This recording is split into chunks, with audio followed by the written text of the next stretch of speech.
Hello everyone, I'm Hazel, an education advisor, and if you have heard about ACCA and still don't understand what it actually is, don't worry. In the next few minutes, I'll explain everything in detail. See, ACCA is one of the fastest growing global finance qualifications right now.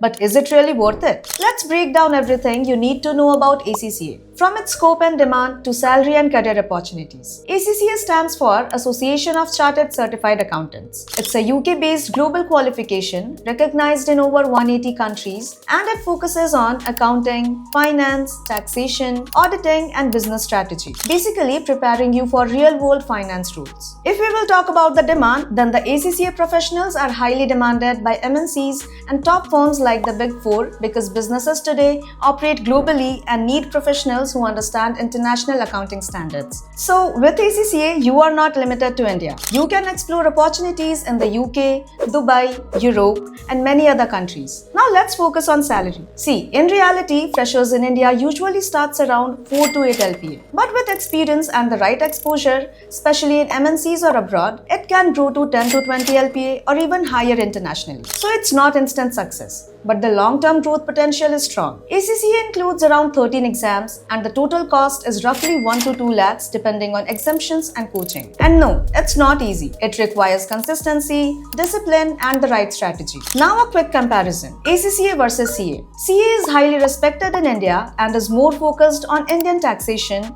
laws and regulations, while ACCA is globally recognized and focuses on international accounting standards. So if your goal is to build a career mainly in India, CA is a great option. But if you want global exposure and flexibility to work abroad, ACCA has a clear advantage. ACCA is ideal if you want a global career, have an interest in finance or accounting, and don't want to limit yourself to just one country. So yeah, that's the complete picture of ACCA. But remember, your success depends a lot on the guidance and the strategy you follow. Most students start without clarity and end up wasting time and attempts. If you are serious about ACCA, I have added a recommended institute link in the description. You can check it out. And if you want a proper roadmap, just comment ACCA below. I'll help you get started. And for more real career content, make sure to like, subscribe and stay connected.